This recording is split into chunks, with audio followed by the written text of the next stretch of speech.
Oke, bismillahirrahmanirrahim. Assalamualaikum warahmatullahi wabarakatuh. Alhamdulillahirrabbilalamin wa bihi nasta'in ala umuri dunya waddin. Wassalatu wassalamu ala asyrafil anbiya'i wal mursalin wa ala alihi wa sahbihi ajmain amma ba'du. Rabbi syrah li sadri wa yassir li amri wa hlul 'uqdatam min lisani yafqahu qawli. Alhamdulillah teman-teman, hari ini pertemuan kita yang keenam di psikologi pendidikan Islam. Hari ini kita akan membahas tentang memahami emosi dari perspektif sains dan Islam. Sebelum memulai, yuk kita awali perkuliahan kita hari ini dengan bacakan Ummul Quran Al-Fatihah. Semoga apa yang diusahakan diilmui menjadi nilai ibadah. Ila hadratin Nabiyina Muhammadin sallallahu alaihi wasallam Al-Fatihah.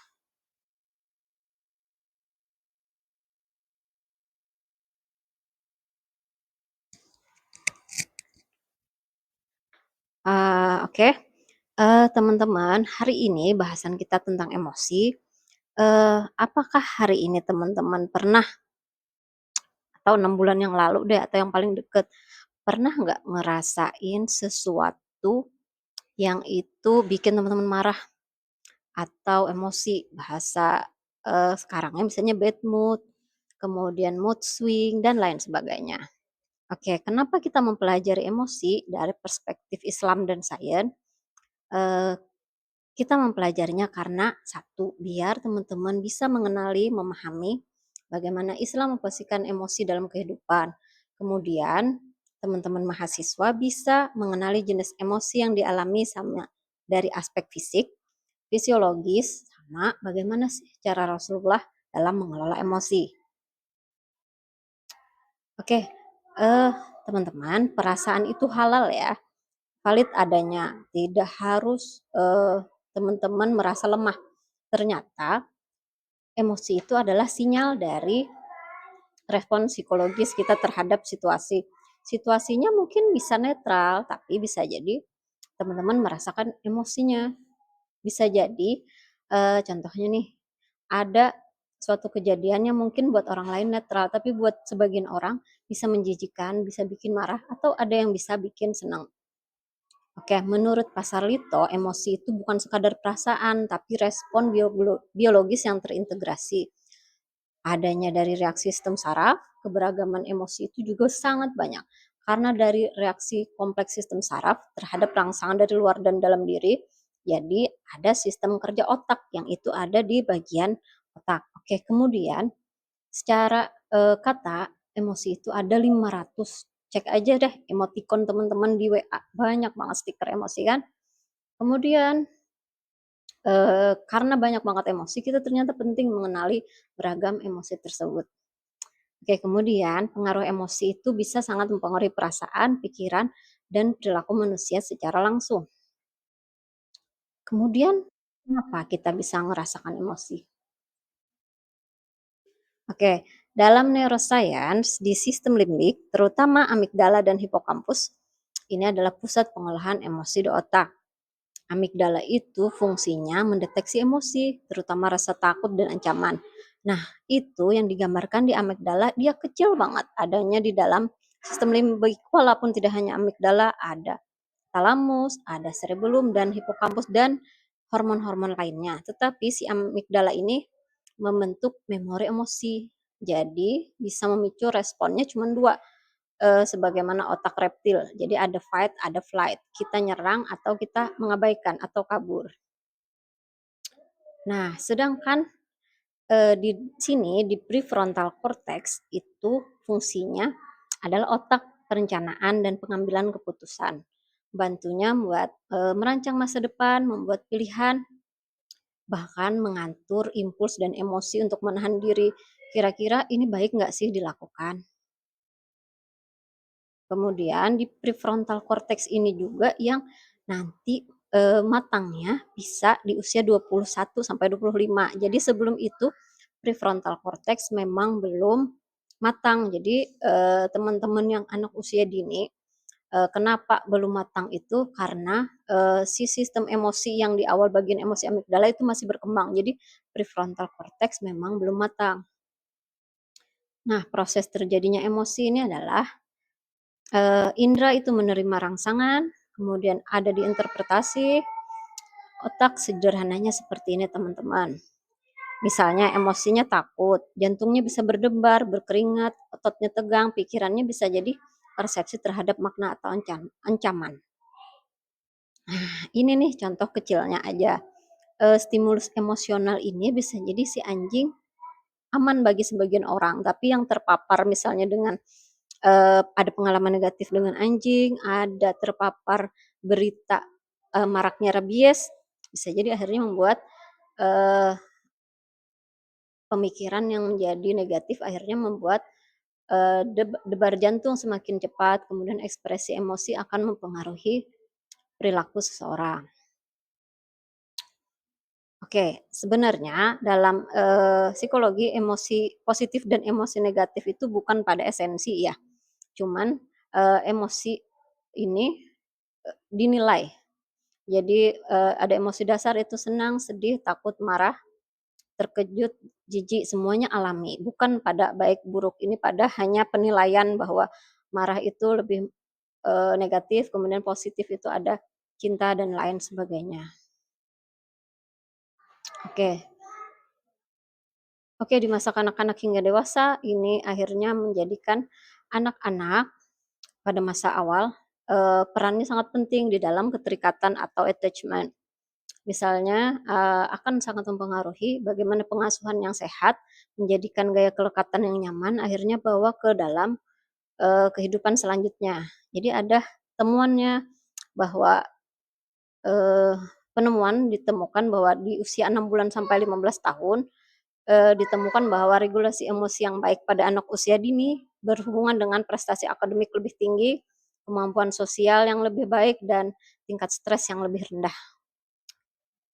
Ini dilakukan oleh di Early Child Care Research Network pada tahun 2003. Kemudian di usia remaja, mungkin teman-teman tahu ya di usia-usia yang sangat mencari jati diri, kemudian perkembangan sosial emosinya sangat fluktuatif, ini akan sangat mempengaruhi bagaimana sensitivitas terhadap pengaruh teman sebaya. Kemudian di usia dewasa, kenapa sangat penting? Karena ini akan menjadikan kemampuan menghadapi tekanan dalam kehidupan pribadi maupun profesional. Nah, terus gimana dong kalau Islam mandang emosi? Oke, dalam ajaran Islam, emosi itu bagian dari fitrah. Gak apa-apa. Sekali lagi, semua nabi juga merasakan adanya emosi. Emosi itu tidak untuk ditekan atau dihilangkan, tetapi perlu diakui, dikelola sesuai dengan prinsip moral dan etika.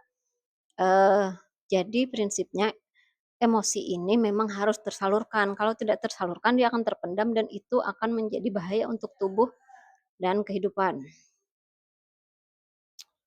Oke, jadi pemaknaan emosi kalau dalam Al-Quran disandingkan dengan kata kalbu itu disebut 132 kali sebagai pusat spiritual dan emosional manusia.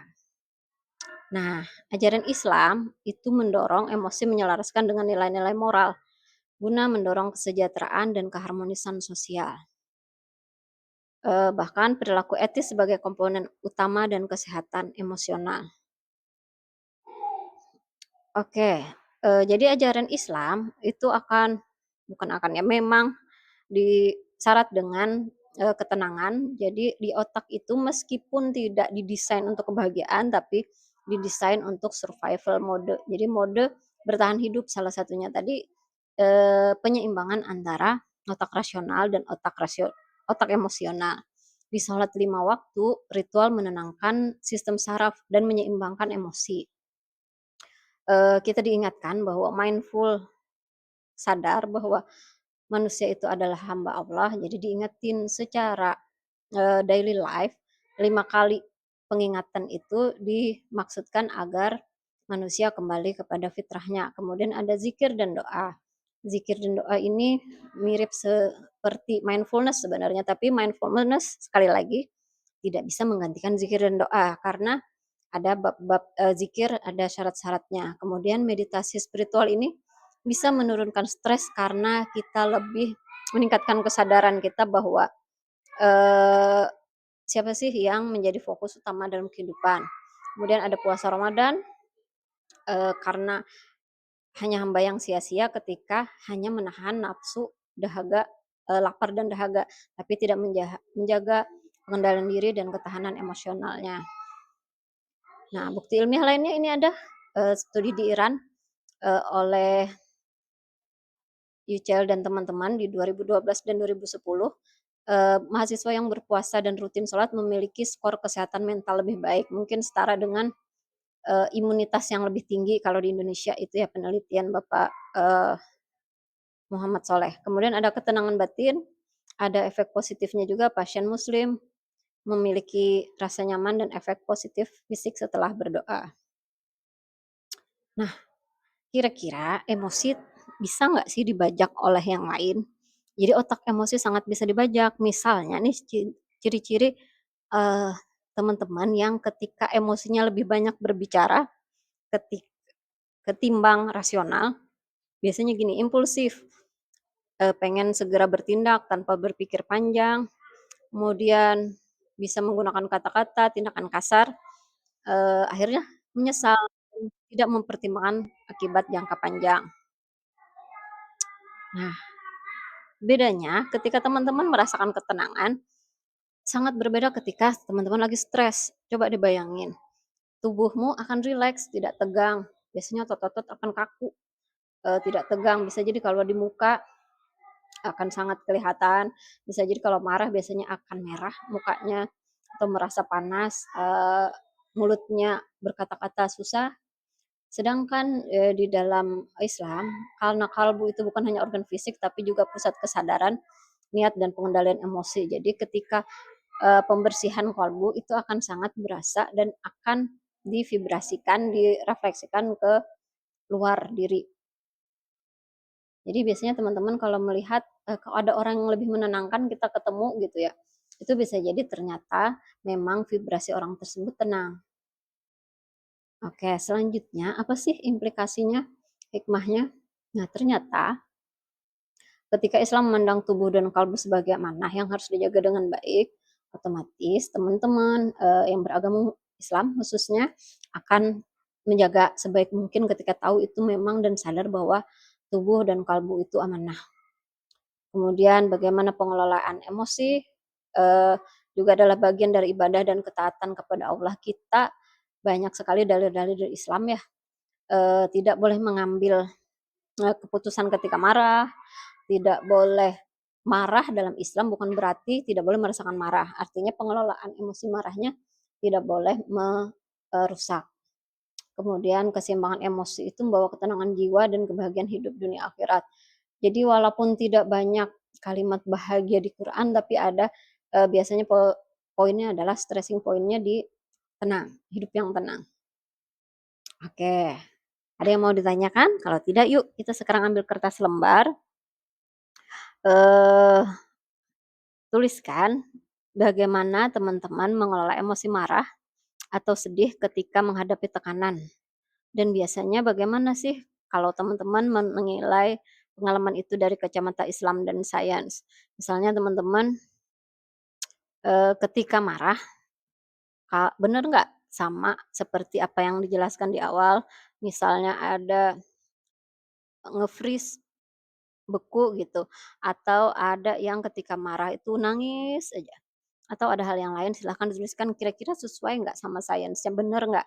Kemudian dari kacamata Islam apa sih ujian dan eee, rasa yang teman-teman itu, bagaimana Islam memandang perasaan teman-teman. Oke, kriterianya penilaiannya adalah begini, eee, saya harap teman-teman merefleksikan karena tidak ada yang benar, tidak ada yang valid di antara kita, sesama murid tidak boleh mengisi rapot teman sendiri ya kan. Jadi skornya begini, kaitan dengan konsep sains, kesimpulan pribadinya, ada nggak evaluasi dan evaluasi pelajaran dan evaluasi dirinya. Kalau bisa silakan sebutkan ayat nilai spiritualnya. Oke, penutup akhirnya karena emosi adalah interaksi kompleks antara otak dan kalbu, neuroscience dan sains kekinian memahami tentang mekanisme biologis, bukti-bukti dampak emosi di kehidupan nyata. Namun Islam menjelaskan tentang panduan spiritual dan praktis untuk mengelola emosi agar mencapai kesehatan jasmani dan rohani. Oke, eee, silakan dikerjakan. Saya akhiri dulu perkuliahan kali ini. Mari kita akhiri dengan doa kafaratul majlis. Sampai jumpa di pertemuan berikutnya.